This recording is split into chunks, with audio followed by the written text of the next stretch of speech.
वंदनीय महाकारुणिक तथागत सम्यक संबुद्ध तथागत द्वारा उपदिष्टित आर्य सद्धम्म तथागत का पवित्र पावन ऐसा भिक्षु संघ प्रथमता इन तीन रत्नों को मैं त्रिवार वंदन करता हूँ।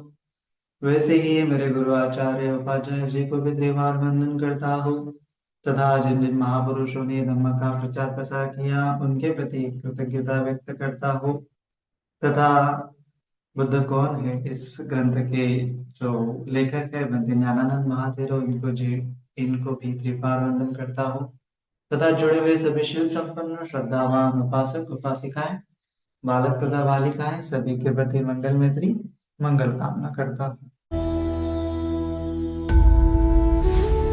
आज बुद्ध कौन है इस ग्रंथ में हम आगे की जो 32 महापुरुषों के लक्षण हैं उसके बारे में जानने वाले हैं। तो इसके पहले हमने 20 प्रकार के जो लक्षण है महापुरुषों के उसको देखा है ना।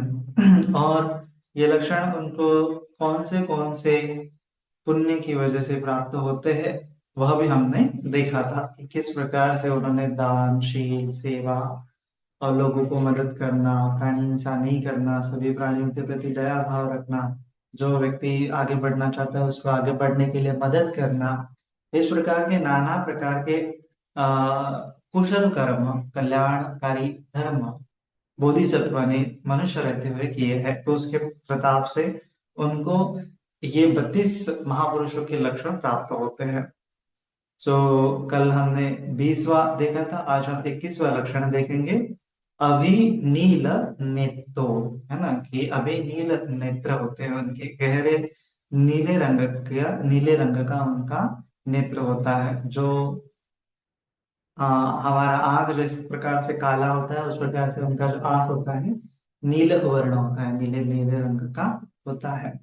बहुत सारे लोगों का होता है और ये बहुत रेयर होता है। किसी के व्यक्ति का भूरे रंग का होता है, किसी व्यक्ति का ग्रे कलर का होता है, किसी व्यक्ति का ब्राउन कलर का होता है, आय का जो बीच वाला बुलबुल होता है। भगवान जी का नीले रंग का था, हल्का हल्का नीले रंग का उनका जो काला काला हमारा होता है उसकी जगह नीला नीला था। और उसके बाद 22 नंबर का उनका जो 32 लक्षण में से एक है कि गोप मुख हो, नवजात बछड़े की तरह बड़ी बड़ी पलकों वाली आंखें होती है। उनकी आंखें कैसे होती हैं? जो गाय का नया नया जन्मा हुआ बछड़ा होता है उसकी आंखें जिस प्रकार से मोटी मोटी होती है, पलकें होती है, उस प्रकार से उनको ये आंखों के ऊपर पलकें होती है। और उनके ऊपर जो ये जो भुआएं होती है वो होती है, भुएं होती है। भिक्षु बोधिसत्व मनुष्य लोक में अनेक बार जन्म लेकर किसी को गुस्से से कुपित होकर टेढ़ी आंख से नहीं देखे हैं। है ना, टेढ़ी आंख से देखते हैं ना हम लोग, तिरछी नजर से नहीं देखे। जैसे हम किसी को व्यक्ति के ऊपर गुस्सा करते हैं तो ऐसे एकदम आंखें एकदम ऐसे मिचकाते हुए, एकदम आंखों को पूरा ऐसा करते हुए उसके ऊपर आंखों से गुस्सा निकालते हैं मानो, या फिर ऐसे ऐसे हम तिरछी नजर से देखते हैं। ये बोधिसत्व ने मनुष्य रहते हुए कभी नहीं किया है ना, तिरछी नजर से नहीं देखे हैं। क्रोधित मन से खौफनाक रूप बनाकर नहीं देखे, है ना। लोग ऐसे चिल्लाते हैं, ऐसे दांत में छिताते हैं और ऐसे करते हैं ना, तो ऐसे बोधिसत्व ने कभी नहीं किया। चोरी चोरी भी क्रोध भरी तिरछी नजर से नहीं देखे हैं, है ना। लेकिन एक आधे व्यक्ति का अगर हम ईर्ष्या करते हैं, पर्टिकुलर व्यक्ति जिससे हम बात नहीं करते, बहुत पहले हमारा झगड़ा हुआ है, फिर हम किसी के साथ बोलते हैं, वो व्यक्ति उधर आ रहा है किसी शादी ब्याह के फंक्शन में, और फिर हम सभी लोगों के साथ इधर बातचीत करते हैं, वो तो जो हमारा दुश्मन जैसा व्यक्ति हमें दिखा तो हम उसकी तरफ ऐसे तिरछी नजर से एकदम गुस्से आंखों से देखते हैं, चोरी चोरी देखते हैं, मानी कि उसको पता भी नहीं होता कि हम उसको गुस्सा कर रहे हैं, गुस्से की आंख से देख रहे हैं, है ना। ऐसे भी बोधिसत्व ने कभी नहीं किया। सीधे एवं सच्चे मन से सबको देखे, है ना, सीधे एवं सच्चे मन से उन्होंने हमेशा लोगों को देखा है। प्यार भरी नजरों से सबको देखा है, दया भरी नजरों से सबको देखा है। उस पुण्य के फल से कई बार वो देवलोक में उत्पन्न हुए हैं, है ना। इस प्रकार से देवलोक में उत्पन्न होने से, देवलोक से च्युत होकर अपने अंतिम जन्म मनुष्य मिलने के बाद तथागत के नेत्र गहरे नीले रंग के होते हैं। नवजात बछड़े की तरह बड़ी बड़ी आंखें होती है ना, एकदम आंखें उनकी जैसे एकदम कर्व वाली मछली के जैसा कैसा डिजाइन होता है वैसे ही उनका आंखों का डिजाइन होता है, और एकदम बड़ी बड़ी मोटी मोटी आंखें होती है, और उसमें भी अंदर जो काला काला सा हमारा आय का जो कोर होता है वो उनका नीला नीला सा होता है। तो बड़ा सुंदर उनको आंखों का रंग मिलता है। ये क्यों हो रहा है? क्योंकि कभी भी उन्होंने क्रोधित होते हुए तिरछी नजरों से, गुस्से भरी नजरों से, एकदम आंखें भराते हुए, किसी को डराने की नजर से कभी भी नहीं देखा है। तो इसकी वजह से उनको इतना सुंदर नेत्र प्राप्त होते हैं। और बड़ी बड़ी पलकें होती है आंखों के ऊपर, जो जो ये जो आंखों के ऊपर जो आईलिड होती है ना, उसके ऊपर जो छोटे छोटे बाल होते हैं वो भी ऐसे गाय के बछड़े के समान लंबे लंबे से होते हैं, है ना। सो लाइक हमारे इतने लंबे नहीं होते, घने नहीं होते हैं। और लाइक बहुत सारी लड़कियां तो मेकअप करते समय वो नकली नकली लगाती है ना। मैंने तो देखा है कि वो एक लड़की को मैंने पूछा इतने बड़े नाखून कैसे है तुम्हारे, तो वो बोले कि नकली है बनते जी, फिर उसने खोल के दिखा। तो आजकल ऐसे नकली नकली चढ़ाते हैं, लेकिन भगवान जी को तो ओरिजिनल वो ऐसी आय का जो बाल थे एकदम सुंदर सुंदर से, एकदम गाय के बछड़े की तरह लंबे लंबे उनको प्राप्त हुए थे, और अंदर का जो कोर था वो नीला नीला था। तो इतनी सुंदर आंखें भगवान जी को प्राप्त होती है। भिक्षु, इन दो महापुरुष लक्षणों से युक्त व्यक्ति बुद्ध बनने के बाद सबके प्रिय मना हो जाते हैं, है ना। फिर लाइक ये तो आंखें उनको प्राप्त होती है, लेकिन महापुरुषों से लक्षणों से युक्त व्यक्ति बुद्ध बनने के बाद सबके प्रिय मना होते हैं। सभी लोग उनको प्रिय, सभी लोग उनको प्रेम करते हैं। बहुत लोग उनमें देखने की आशा करते हैं। बहुत लोग उनको केवल भगवान जी को देखना है ऐसी उनकी आशा होती है। और बहुत सारे लोग केवल भगवान जी को देखने के लिए आते हैं बोलते प्रवचन में, है ना, ऐसा होता है। बहुत देर तक उनकी तो बहुत देर तक उनकी और देखते रहने की आशा करते हैं, केवल भगवान जी को देखना है ना। सो वे भिक्षु भिक्षुणी उपासक उपासिका देव मनुष्य असुर नाग गंधर्व इन सब के प्रिय बन जाते हैं, सबके प्रिय बन जाते हैं। ऐसा कोई सत्व नहीं होता है कि जो भगवान जी को प्रेम नहीं करता है ना, सभी सत्व उनके उनको प्रेम करने लगते हैं। तो ये भगवान जी का 21 और 22 नंबर का लक्षण होता है। तो हमने देखा है कि एक भिक्षु भी होते हैं, बहुत सारे भिक्षु भी भगवान जी को केवल देखते रहते हैं, भगवान जी को सुनते नहीं है। तो एक भिक्षु होते हैं, वो अभिज्ञा प्राप्त करते हैं, चतुर्थ ध्यान के बाद अलग अलग प्रकार के ज्ञान होते हैं, रिद्धि विद्या अभिज्ञा प्राप्त करते हैं, और फिर वो भगवान जी का जैसा शरीर बना देते हैं खुद का, और उसमें ही मंत्र मुग्ध रहते हैं, है ना। लेकिन लोग कई बार आते हैं तो उनको ही भगवान जी समझ के वंदना करते हैं भगवान जी बोल के हुए। तो ऐसा बहुत बहुत बार हुआ। फिर भगवान जी ने कहा कि ऐसे नहीं करना चाहिए, जो आसक्ति है तुम्हें भगवान जी के देह के प्रति, उस आसक्ति को तुम्हें त्यागना पड़ेगा। फिर वो बंदे जो आसक्ति त्यागते हैं अनंत हो जाते हैं। फिर उसके बाद भगवान जी जो होते हैं सबके प्रिय होते हैं। तो हमें भी देखना है कि क्रोध भरी नजर से किसी को नहीं देखना है, डराना नहीं है आंखों से किसी को, चोरी चोरी भी क्रोध नहीं दिखाना है आंखों से, कुपित होकर टेढ़ी आंखें नहीं बनाना है, ऐसे भी हमें समझना पड़ेगा। फिर उसके बाद 23 नंबर का लक्षण है 19 शीशो, है ना, 19 शीशो।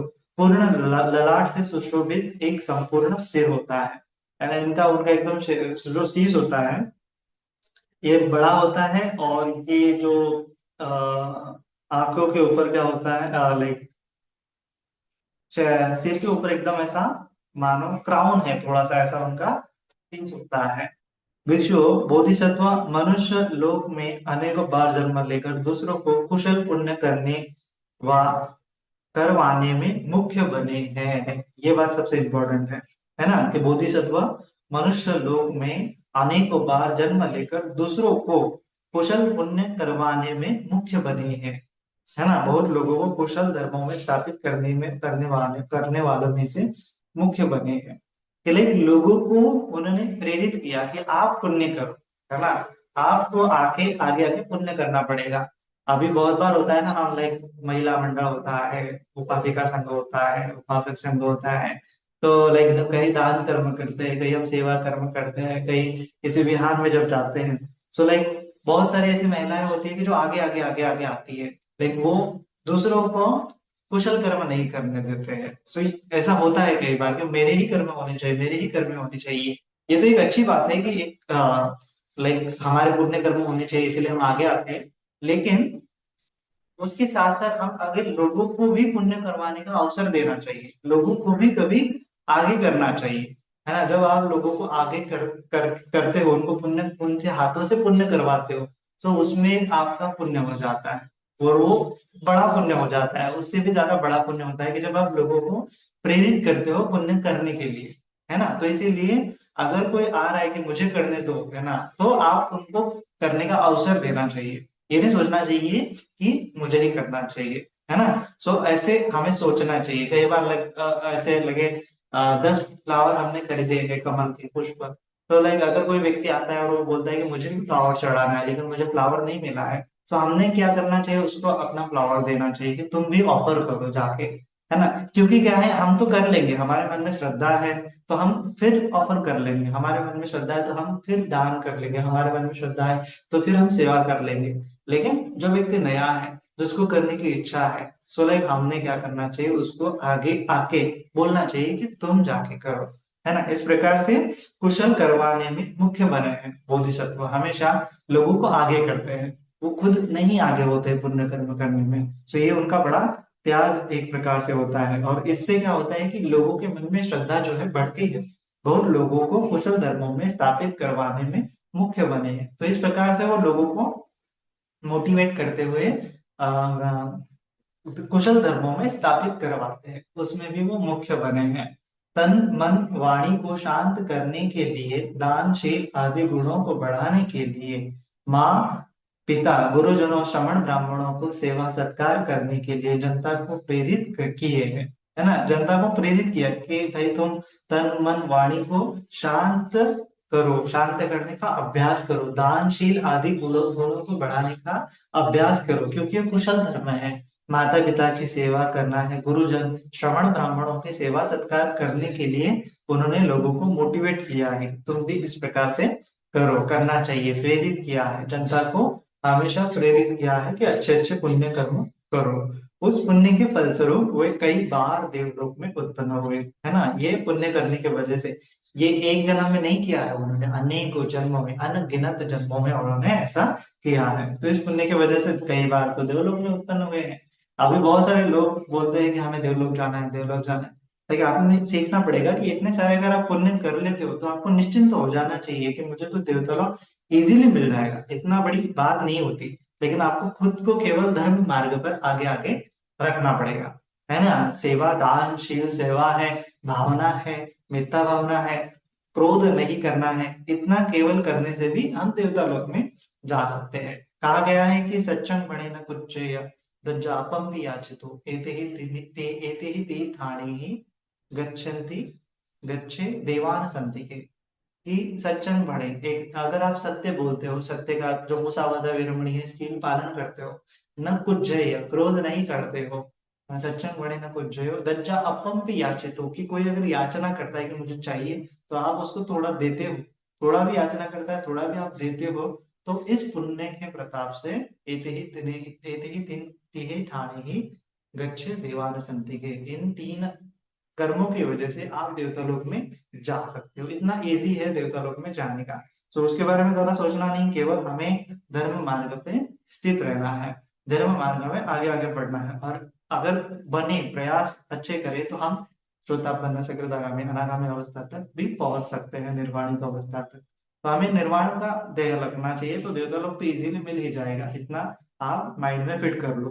तो हमेशा निर्वाण के लिए प्रयत्न करना चाहिए। देवलोक से च्युत होकर मनुष्य लोक में आने के बाद तथागत का सिर पूर्ण ललाट से युक्त होता है, एकदम सिर एकदम बड़ा सा होता है और एकदम ललाट होता है, एकदम ये सा मुकुट के जैसा उनका थोड़ा सा एक ऊंचा होता है। भिक्षु, इस महापुरुष लक्षण से युक्त व्यक्ति बुद्ध बनने के बाद, है ना, ऐसा व्यक्ति जब बुद्ध बनता है तो उनके अनुकूल चाहन चलने वाले बहुत अनुयायी होते हैं, उनके अनुकूल चलने वाले बहुत अनुयायी होते हैं।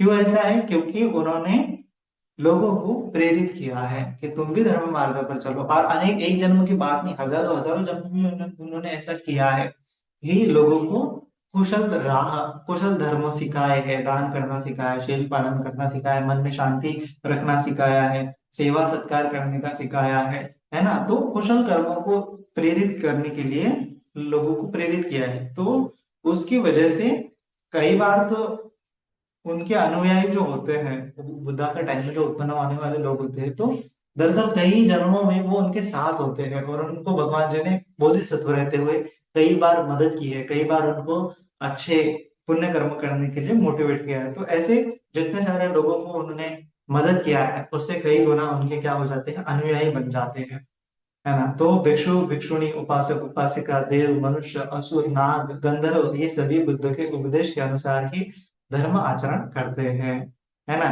क्योंकि भगवान जी ने पहले ही लोगों को धर्म में प्रेरित किया है।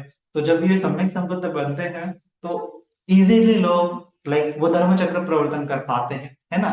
लाइक बाकी के जो बुद्ध होते हैं, बच्चे बुद्ध या श्रावक बुद्ध, तो 4 असंख्य 1 लाख तक कल्प तक वो पुण्य नहीं करते हैं, तो उसकी वजह से वो धर्म चक्र को प्रवर्तित नहीं कर सकते हैं।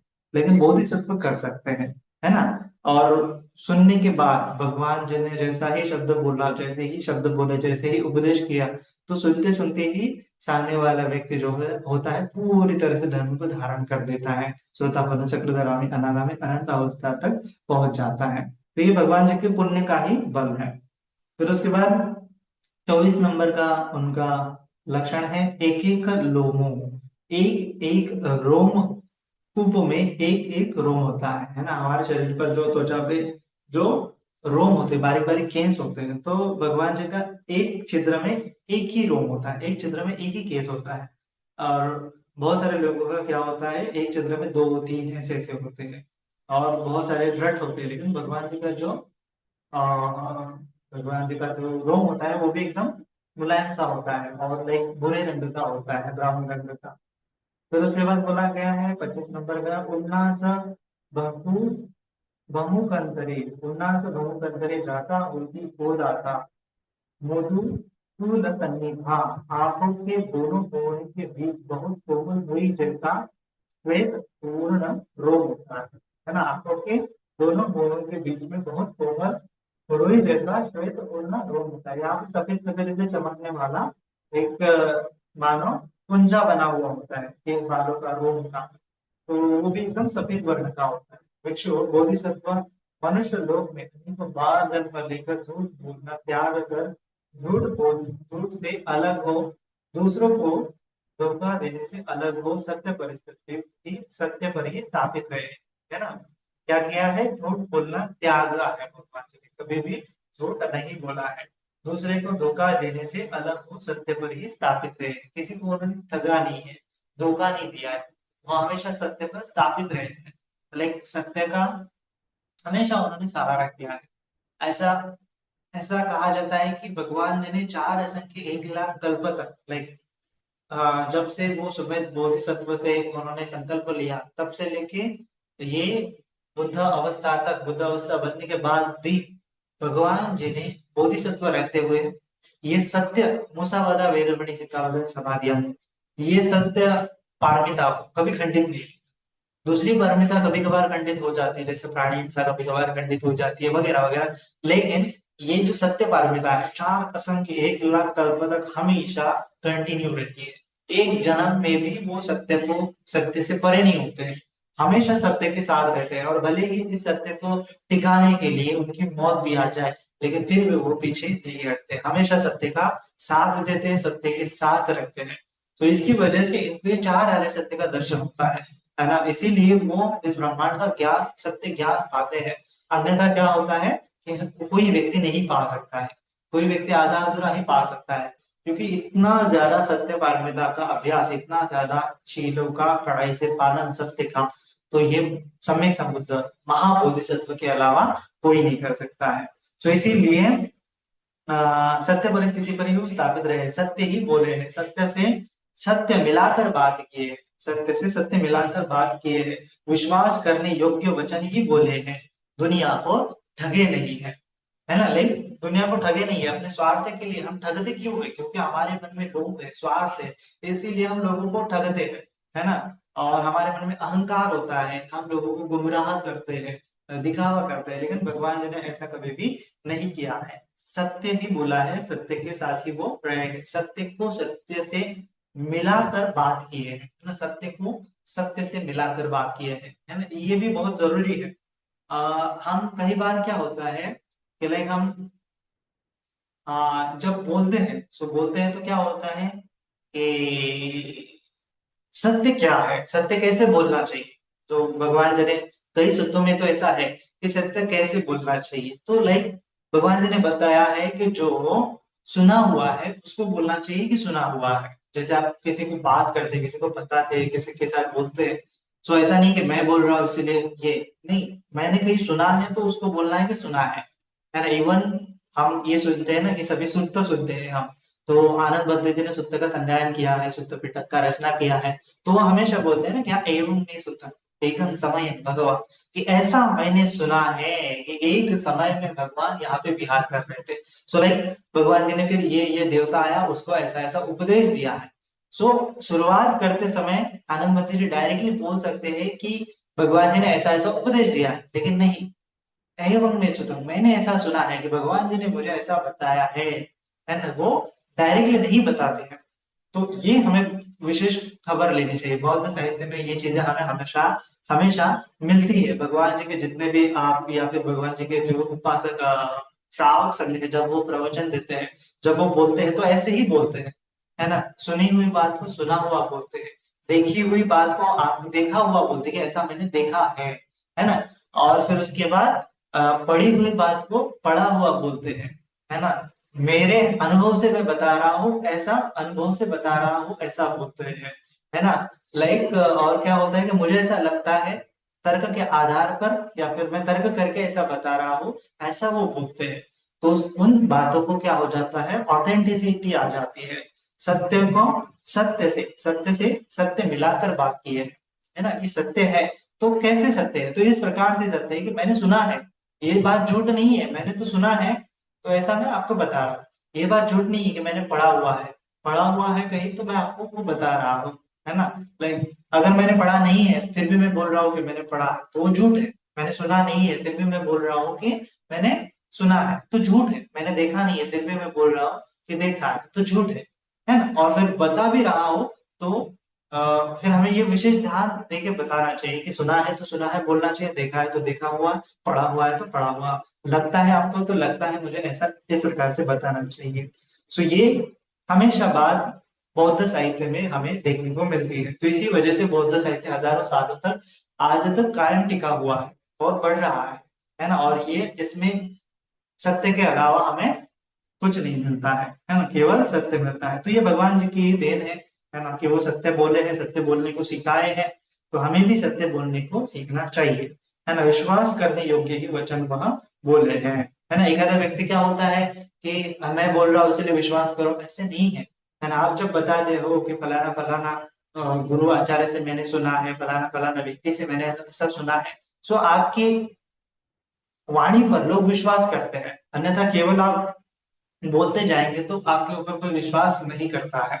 तो विश्वास करने योग्य वचन, योग्य सत्य वचन ही बोले। तो इस प्रकार से भगवान जी ने सत्य बोला है, बोधिसत्व रहते हुए भी उसी प्रकार से बोला है।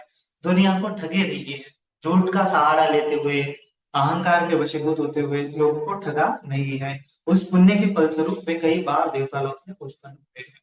देवता लोक से च्युत होकर मनुष्य लोक में उत्पन्न होने के बाद तथागत के शरीर में एक एक रोमकूप में सिर्फ एक एक रोम होता है। साथ ही उनके आंखों के दोनों भुवों के बीच बहुत कोमल रुई जैसा सफेद एक पूर्ण होता है, पूर्ण रोम होता है। इन दोनों महापुरुषों से लग, है ना। ये हमने पिछले बार भी देखा था कि दोनों भुवों के बीच में ये होता है। सो उसको देख के ही कौंडिन्य जो होते हैं भविष्यवाणी करते हैं कि यह व्यक्ति बुद्ध बनने वाला है, क्योंकि जो क्लॉकवाइज घुमा हुआ होता है। अगर एंटी क्लॉकवाइज घुमा हुआ होता है तो वह चक्रवर्ती सम्राट बनता है, ऐसा कौंडिन्य का मानना था। तो ये हमने पीछे देखा था, ठीक है। सो भिक्षुओं, इन दो महापुरुष लक्षणों से युक्त व्यक्ति बुद्ध बनने के बाद भिक्षु भिक्षुणी, उपासक उपासिका, देव मनुष्य असुर नाग गंधर्व, ये सभी उनके विचार के अनुसार रहते हुए आज्ञाकारी होते हैं, है ना। आज्ञाकारी होते हैं, भगवान जी ने जैसा बताया वैसा पालन करते हैं। क्यों ऐसा है? ये सत्य का बल है ना, क्योंकि उन्होंने अनेकों जन्मों में 4 से 1 लाख कल्प तक सत्य पारमिता का अभ्यास किया है, मरते दम तक, है ना। तो इसकी वजह से ये सत्य का बल होता है उनके पास, और जब भी बोलते हैं तो सभी लोग उनको उनके विचार के अनुसार ही रहते हुए आज्ञाकारी हो जाते हैं, उनको फॉलो करते हैं। लाइक हम आंख बंद कर कर भगवान जी ने बोला है कि पूर्व दिशा में जाना है, कि वहां पे कुछ नहीं मिलेगा, तो आंख बंद करके भी हम जा सकते हैं। ऐसी भगवान जी की वाणी है ना। लेकिन भगवान जी ने तो हमें आंख खोलने के लिए बताया है ना। सो इस प्रकार से भगवान जी के ऊपर सभी लोग विश्वास रखते हैं, श्रद्धा उत्पन्न होती है। सभी लोग भगवान जी की आज्ञा के अनुसार, वचनों के अनुसार चलते हैं, मार्गक्रमण करते हैं। तो ये भगवान जी का बल होता है। तो इसके बाद 26 नंबर का उनका गुण होता है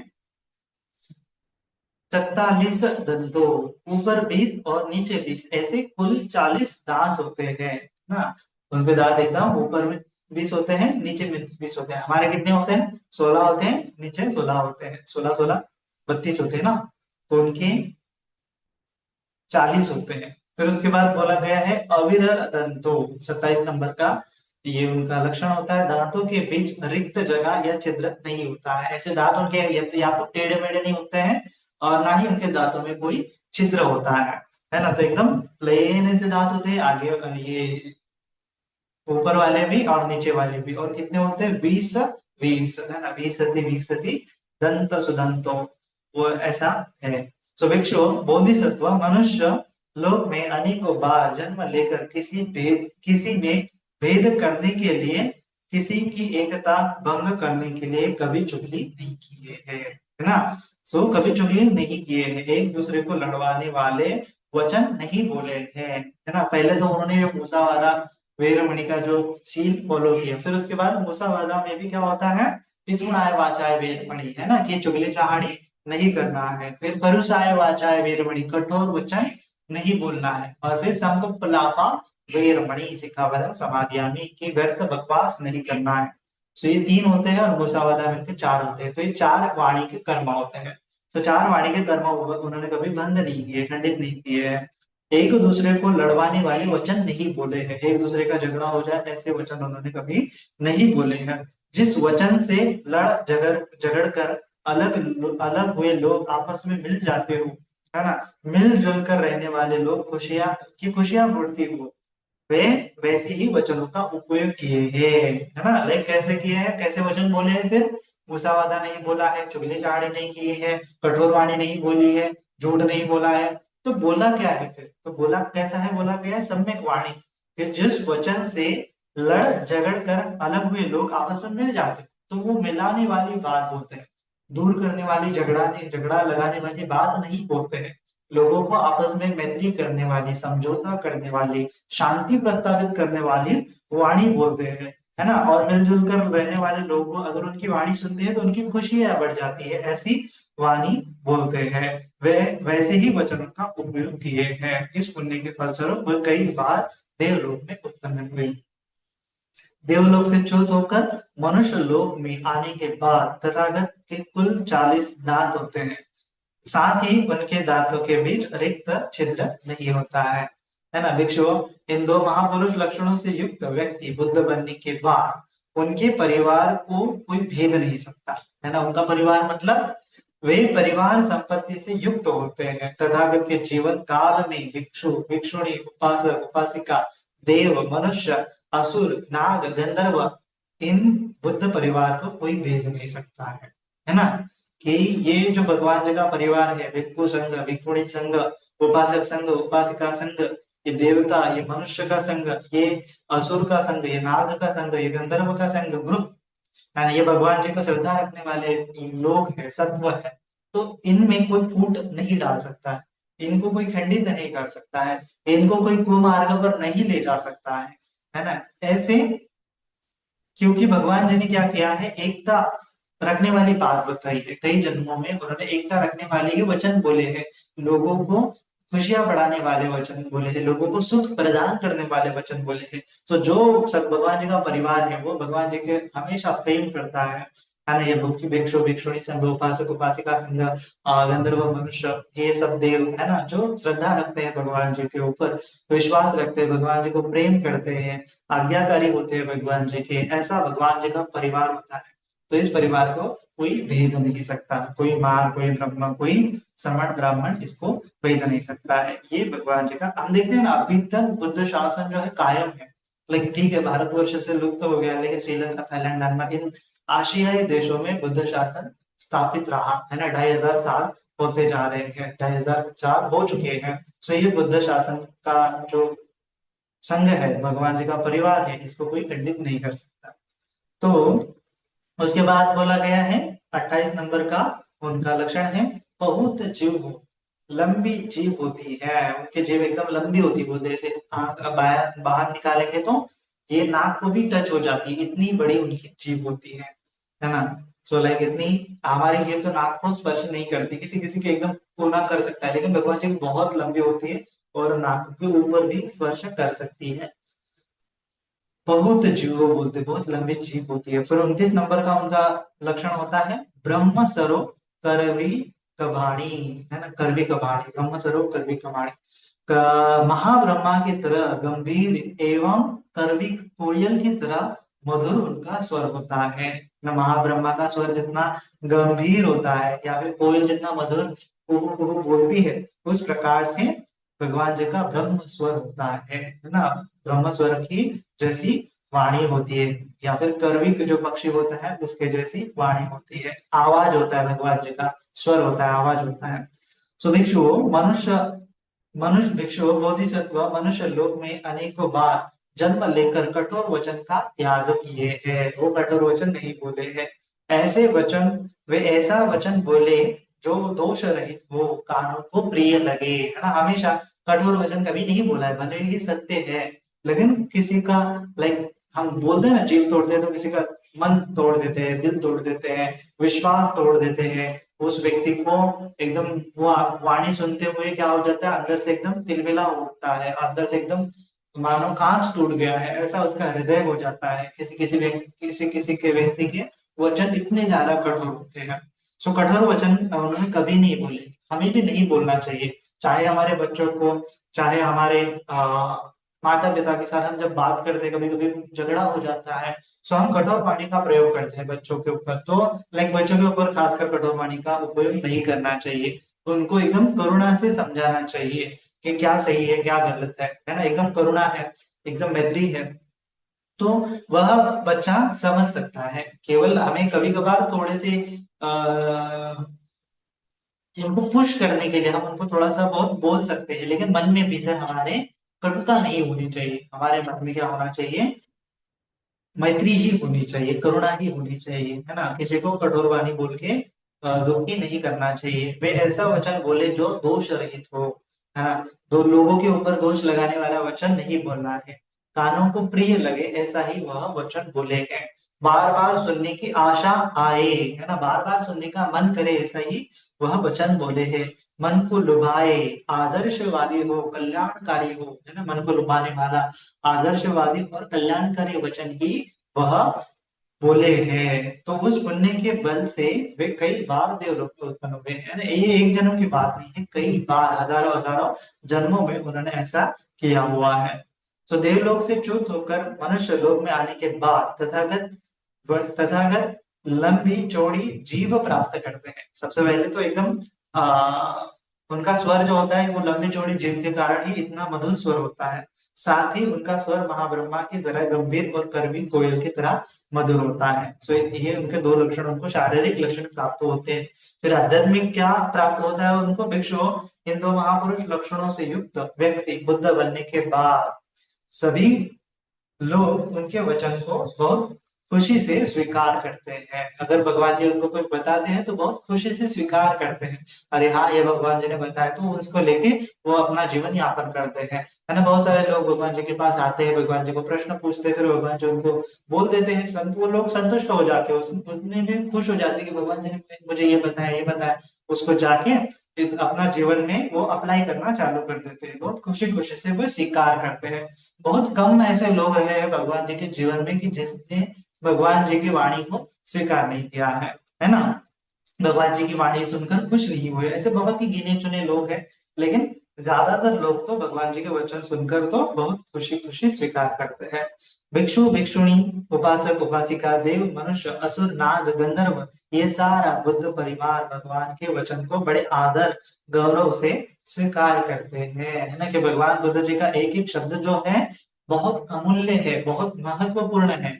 तो एक एक शब्द भगवान जी का जो मुख से निकला हुआ बुद्ध वाणी है, उस बुद्ध वाणी के ऊपर ये जो संघ है भगवान जी का बहुत गौरव करता है, बहुत आदर करता है, बहुत रिस्पेक्ट करता है, बड़ी श्रद्धा के साथ उस वचनों को स्वीकार करता है ना। उस वचनों को अपने जीवन में उतारने की कोशिश करता है ना। तो ये भगवान जी ने इसे निर्दोष वचन बोलने के, कल्याणकारी लाभदायी अर्थदायी वचन बोलने की वजह से ऐसा हम सब लोग करते हैं। फिर उसके बाद 30 नंबर का उनका लक्षण है सिंह हनु, सिंह की तरह मजबूत जबड़ा होता है। ये उनके जो हनुवटी होती है वो एकदम सिंह की तरह एकदम मजबूत मजबूत होती है। लाइक सिंह का जबड़ा एकदम मजबूत होता है ना। सो लाइक वो किसी भी पक्षी को खा सकता है, किसी भी प्राणी को खा सकता है, इवन हड्डियों को भी चबा सकता है। तो उनका पूरा जो स्ट्रक्चर है, ये दांतों का जबड़ा है बहुत मजबूत होता है। तो भगवान जी का भी ये दांतों का जबड़ा जो है बहुत मजबूत होता है ना। हम देखते हैं ना कि भगवान जी को जब उनको अग्नि दिया गया था, अग्नि प्रज्वलित किया गया था महापरिनिर्वाण के बाद, तो अस्थि धातु निकले। तो अस्थि धातु में से ये दांत निकले। सो दांत में से ये 4 दांत निकले, ऊपर के लिए जो 2 दांत और ये 2 दांत। ये दांत मानो कि सिंह की तरह जो होते हैं, सिंह में से ऐसे 2 नुकीले दांत होते हैं और ऊपर से 2 नीचे से। तो ऐसे ही भगवान जी को 2 नुकीले ऊपर से, नुकीले दांत नीचे से थे। तो उनमें से जो दांत है, अभी तो मुझे पता नहीं, लेकिन कैंडी में रखा हुआ है एक दांत, एक दांत चाइना में है बोलते हैं, है ना। तो 2 दांत बचे हुए हैं भगवान जी के, और 2 दांत और भी बचे थे। वो एक देवता लोक में चले गए बोले हैं, और एक जो है नागलोक में लेके गए, ऐसा भी बोलते हैं। तो भगवान जी का दांत बहुत मजबूत होता है, तो वो जला नहीं है, वो धातु बन के आज भी लोग उसकी पूजा करते हैं। तो ये सिंह हनु, सिंह की तरह मजबूत उनका जबड़ा होता है। भिक्षु और बोधिसत्व मनुष्य लोक में आने को बार जन्म लेकर व्यर्थ वचन नहीं बोले हैं, है ना। व्यर्थ वचनों का त्याग किए हैं, है ना। उचित समय पर बात किए हैं। जो संपप्पलापा वेरमणि सिखावत समाधियामि, यह जो सील है उन्होंने कभी खंडित नहीं किया है। व्यर्थ वचन नहीं बोले हैं। व्यर्थ मतलब व्यर्थ की बकवास जो इंपॉर्टेंट नहीं है, किसी का भला नहीं हो सकता, सार्थक बातें नहीं है, निरर्थक बातें हैं। तो भगवान जी ने निरर्थक बातें नहीं बोली है, उचित समय पर ही बात किए हैं। बोलना है तो उचित समय पे ही बोलना है, कुछ भी जाके कुछ भी बेमतलब की बातों को नहीं बोले हैं, सत्य वचन बोले हैं, सार्थक बातें ही किए हैं, धर्म की बातें ही कहे हैं, है ना। सुधरने वाली बातें ही बोले हैं, सुधरने वाली बातें बताए, बिगड़ने वाली नहीं है, लोगों को बिगाड़ने वाली बातें नहीं बोली है। और फिर उसके बाद याद रखने योग्य विशेष बातें ही किए हैं, है ना। लोगों को याद रहे ऐसी ही बातें वो बोले हैं। कारण सहित सीमित बातें ही दिए हैं, है ना। सीमित बातें, कारण से जितना आवश्यक है, कि लाइक छोटा, जितना इतना काम करना है, इतना इतना काम करना है, तो उतना ही वो बोलते हैं जितना आवश्यक है ना। इतना काम होना चाहिए तो उतनी ही वो बातें बोले हैं, ज्यादा व्यर्थ की बातें नहीं बोली है ना। तो जो बोला है कारण के साथ बोला है, कि इस कारण की वजह से मैं ऐसा बोल रहा हूँ, इस कारण की वजह से मैं ऐसा बोल रहा हूँ, ऐसे भी वो बातें बोले हैं। अर्थदायी बातें ही किए हैं, जिसका कुछ अर्थ निकाल सके, जिसका कुछ अर्थ निकाला जा सके, ऐसी ही वो बातें बोली है। जिसका कुछ अर्थ नहीं है, जिसको कुछ जीवन में कुछ सार्थक नहीं होता है ऐसी बातें ग्रहण करके, तो ऐसी बातें वो कभी नहीं बोले हैं। ऐसे वचन बोले हैं कि जिसको धारण करने से किसी व्यक्ति का जीवन सार्थक ही हो जाएगा, है ना। हम देखते हैं ना, जातक कथा अगर हम पढ़ेंगे, सो जातक कथा अगर हम पढ़ते हैं, तो लाइक भगवान जी ने प्राणी रहते हुए, मनुष्य रहते हुए, किसी भी सत्व रहते हुए जब वो जातक में उत्पन्न होते हैं पूर्व जन्म में, तो ऐसी बातें बोलते हैं, उससे जो सामने वाले व्यक्ति को सीख मिलती है। सो वो व्यक्ति अपने आप को धन्य भागी समझता है कि इतना अच्छा उन्होंने हमें सीख दिया है, और फिर उस सीख को वो अपने जीवन भर में अप्लाई कर देते हैं। ऐसा आदर्श पूर्वक विचार भगवान जी के होते हैं जब वो बोधिसत्व होते हैं तब, है ना। तो उस विचारों को अगर हम फॉलो करते हैं तो भी कल्याण हो जाता है हमारे जीवन का। लाइक बोधिसत्व का भी अगर विचार हम फॉलो करते हैं तो भी कल्याणकारी है ना। तो बुद्ध की बात ही क्या है। तो उस पुण्य के फलस्वरूप वे कई बार देवलोक में उत्पन्न हुए हैं। देवलोक से च्युत होकर मनुष्य लोक में आने के बाद तथागत का जबड़ा सिंह की तरह एकदम मजबूत होता है। भिक्षुओं, इस महापुरुष लक्षण से युक्त व्यक्ति बुद्ध बनने के बाद, है ना, राग द्वेष मोह आदि कोई भी आंतरिक शत्रु या देव ब्रह्म मार श्रवण ब्राह्मण आदि कोई भी बाहरी शत्रु उन्हें उनके अपनी जगह से हटा नहीं सकता है ना। लाइक ये जबड़ा प्रतीक है, जैसे सिंह का होता है ना, सिंह जंगल का राजा होता है। सो सिंह को कोई परेशान नहीं कर सकता, कोई बाहर का शत्रु परेशान नहीं कर सकता, सिंह का भी अंदर एक शत्रु भी कोई परेशान नहीं कर सकता है। उसी प्रकार से भगवान जी को शाक्य सिंह भी बोला गया है। एक प्रकार से वो शाक्य के सिंह है, शाक्य कुल में जन्मे हुए सिंह ही है। तो उनको ना तो राग द्वेष मोह कोई आंतरिक शत्रु परेशान करता है, ना तो मार, ना तो ब्रह्मा, ये बाहरी श्रमण ब्राह्मण भी उनको कोई परेशान नहीं कर सकते हैं, है ना। अपने जगह से हटा नहीं सकते हैं। अगर भगवान जी ने ठान लिया कि मुझे ये करना है, तो कोई भी उसको रोक नहीं सकता है। उसको अनवर्ण अभिज्ञा बोलते हैं कि भगवान जी ने एक चीज को ठान लिया है, तो उसको कोई श्रमण ब्राह्मण मार देवता उसको बिगाड़ नहीं सकता है, भगवान जी को हटा नहीं सकता है। तो आलवक यक्ष के बारे में हमने सुना है ना, तो आलवक यक्ष भगवान जी को जाने के लिए आने के लिए बोलता है, तो भगवान जी सुनते हैं। लेकिन भगवान जी ने जैसे ही ठान लिया कि मैं नहीं जाऊंगा बाहर, तो आलवक यक्ष उनको नहीं हटा सकता है ना।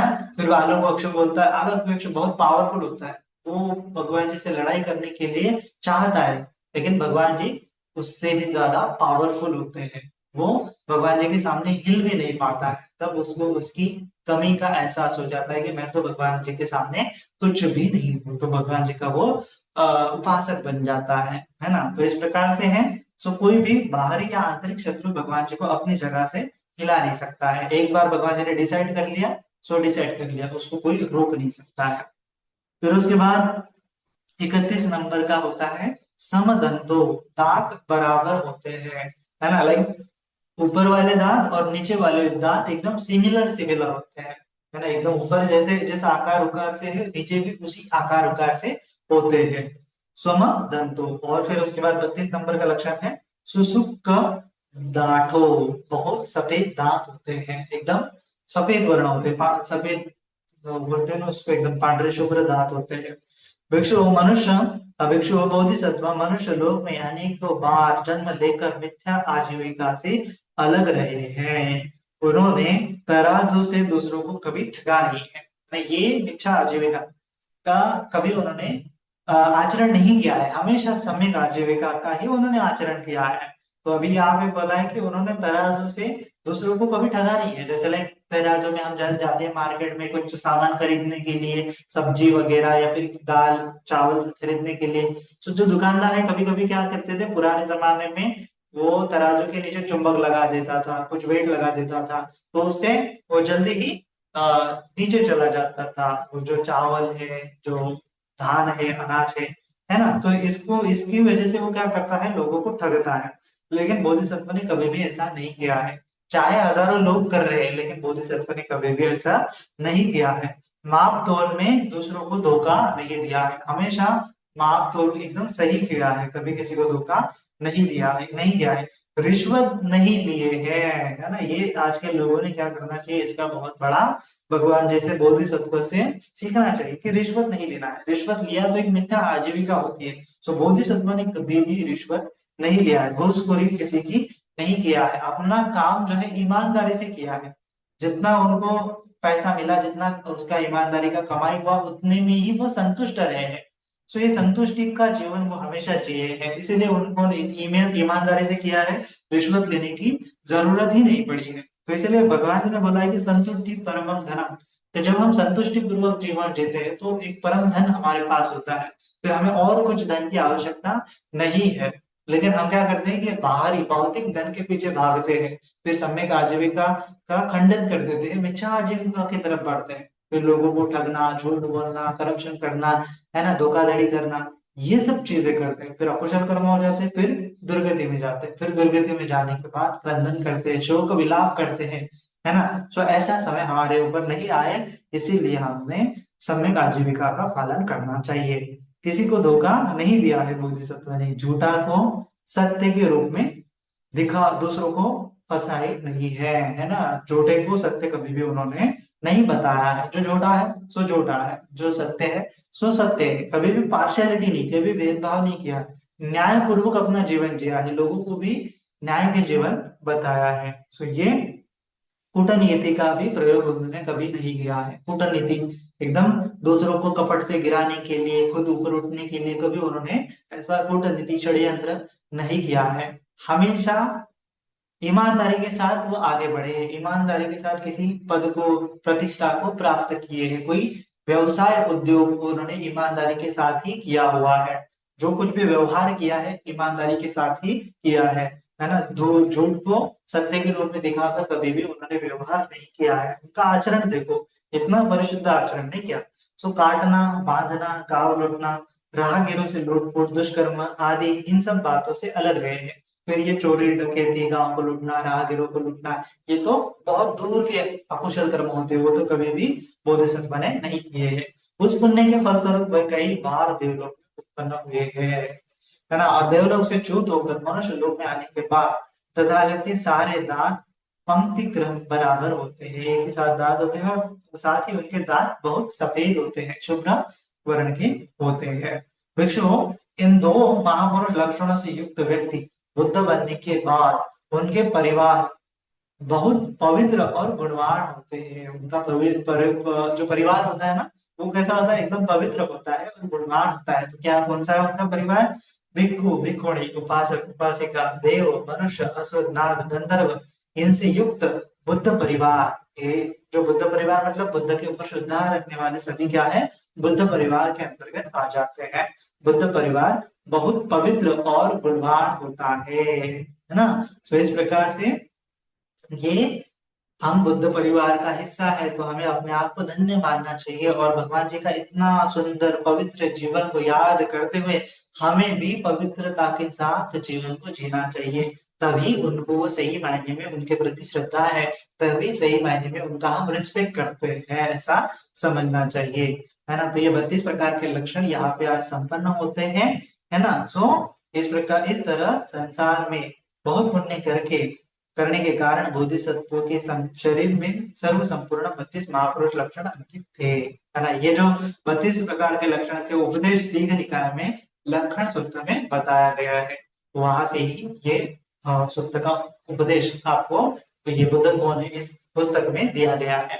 तो ये दीर्घ निकाय का यहाँ पे जो लक्षण सूत्र है संपन्न हो जाते हैं, है ना। और हमें भी यहाँ से आदर्श लेते हुए भगवान जी के जीवन की तरह जीवन यापन करने के लिए, क्योंकि बोधिसत्व ने किया, वो भी तो बुद्ध नहीं थे उस समय में।